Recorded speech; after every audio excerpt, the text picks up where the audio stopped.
of the machine because it was running in heat, but it wasn't putting out any cold air out the top of the machine. It's a heat pump, and it seemed like the compressor wasn't running, so I'm gonna take a look. Comfort alert. One, two, three. Short cycling. Alright. Nothing else looks burned off here or anything like that. Got 3-phase wiring, 2 on the contactor, 1 there on this terminal strip going through. All of them go through the comfort alert. So we'll see. The in between all 3 legs of power are good. No issues there. So we'll check the refrigerant pressure too while I'm out here to see what the standing pressure is. Pressure looks fine. 160, plenty high enough. So we'll get both of our gauges on there, and in a minute here we'll see what's going on. Which is accessible on this side over here. I checked the filters, they were good. The lamp needs to be changed, but it's still on, but typically you need to change them anyway. You can see it down there. There's a little sight glass in there so you can see the lamp.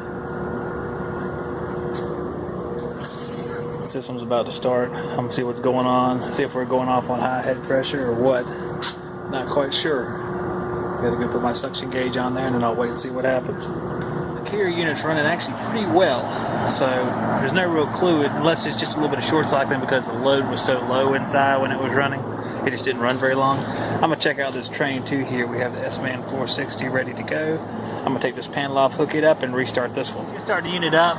As you can see, disregard the superheat because we're in heating mode, and we are 208/49. That'll come back up as we run a little bit. I want to get my hot gas temperature coming out the compressor and our superheated gas coming out of the evaporator, which is the coil outside and heating. We're gonna let it run for a little while. We'll see how healthy this one looks. EP2 on the other train system. This is our carrier over here. We have the train 5-ton split system, has a commercial air handler. It's a commercial outdoor unit too. It's 3-phase. So I have one return probe here, supply probe here, and we're getting 98 coming out of supply and 70 going into return. So a 28-degree jump, which is good. Everything seems to be working on the carrier unit once I started it up. It acted like it didn't want to start for just a second the first time I started it, but it's been running gangbusters ever since. So who knows, it might have been a cold start day or something like that they had an issue with, because it was very cold here a while back, so it's kind of hard to tell. The sump heater should remedy a lot of that issue, but I might be able to check where that Honeywell has the compressor cut off, so we'll turn on these heat strips instead of the compressor when it's 10 or 20 degrees outside, which it was a couple weeks ago. Faults on this machine, let's see what we got.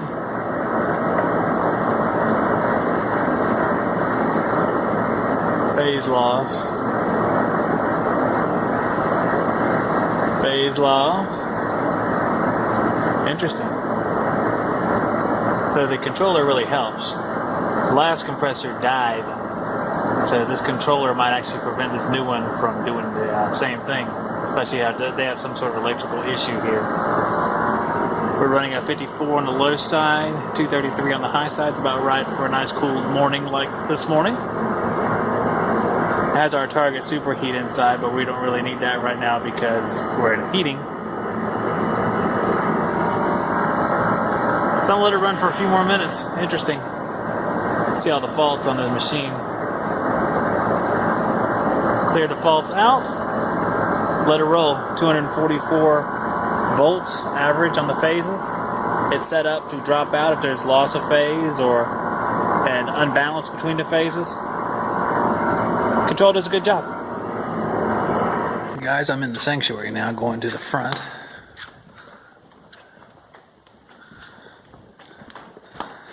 We have a York system that serves this area up here. You see the grill up there. Grill right here. There's the access. Way far away from the floor. I think there's another thermostat in there. I thought there was. Yeah, here we are. Alright, so we're on heat.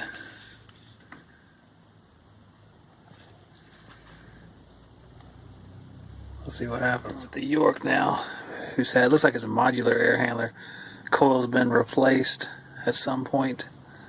This is the older version here. We are way up in the air.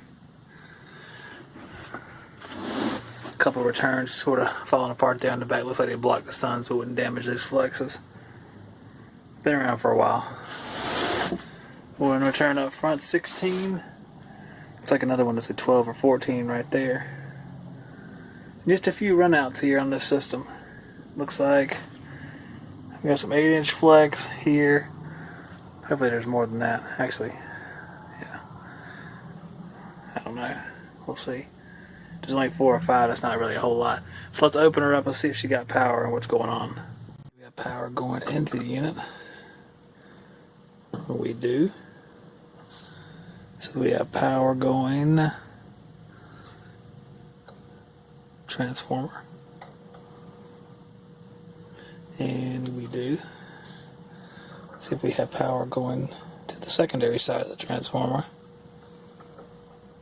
See if I can do this. I'm killing myself. And we do. Alright, let's see if we got certain signals coming in on the board up here.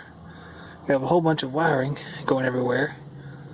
So let's just take blue and red. Let's see if blue and red, we got 24 volts. Let's see if that's common. It's going to take a little bit of doing.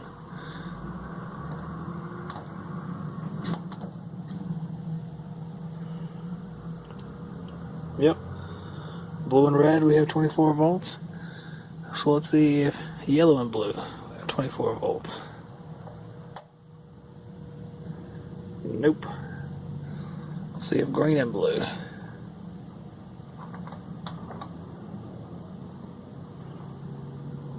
Nope.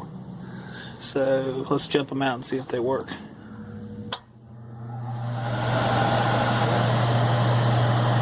That's good. So maybe our thermostat's not sending the proper signal up here.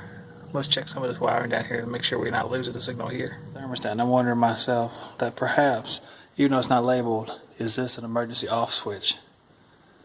So I'm very curious now that I just totally overlooked this for some reason.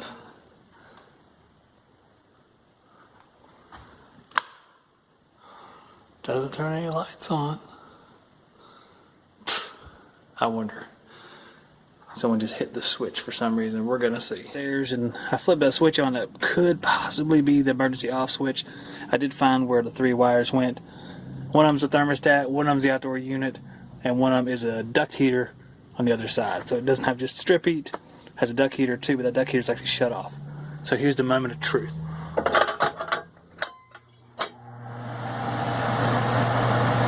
Somebody shut off the emergency off switch, which needs to be labeled much better. So we'll try to either label it or maybe buy a red switch plate or something like that, just like the burner shutoffs have.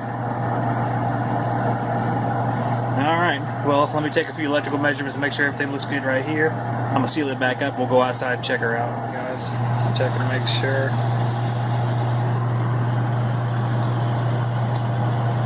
Sequencer is open. We have voltage across the switch. If we had no voltage, that means it's closed. This particular device, when it came to me, didn't have an amp clamp. I actually had sent them an email asking what kind of amp clamps are available for this meter. So now they'll just plug into either here, here, here, here, and so you can test amperage, because we're going to need something in the HVAC field to test heat strips, and that could be, like for me, up to 70 or 80 amps, and you guys in commercial are going to need something that can pick up hundreds of amps. So that's a question I have for the people at Flir, so we're going to see what they say about it. I've seen a few when I did searches, but it'd be nice to know what they have available that'll go with this, because we'd have to have it as HVAC techs. It's pretty cool, you know. I play with a thermal imager, which is built into this. It's kind of neat. But we're going to do a more in-depth review if I haven't already by the time this video makes air. It's kind of cool. Let's see if I got the camera still open. Yeah, there's a camera that opens and shuts on the back, and you can see that the transformer is the hottest part of this cabinet. A few warm sections. Right here, you can see there's some warmth, and that is, let's see if we can find out where that is. Right there at the base, it's hot. It's warmer. I guess there's a little bit of air coming through there from the other side, from the heating, and you can see that coming through this. It's really neat. I can see a lot of applications in the electrical area, especially, that I would be using this. So that's really cool. It's running like a boss. 74 on the suction line. Let's see. 269. A little hot, but she's older, so that's about right. Old Bristol compressor wailing away. She's looking good. So, good thing. No real issues as far as charge, looks like. No real issues at all, except for a emergency off switch that was turned off probably by someone in the church who thought they were turning off all the lights for the day. And that's about it. I'll label now a heat pump. Would be nice if it had a nice red switch plate on there with a labeler, but for right now, this will keep them from turning it off all the time. And a quick prayer and I'll be gone.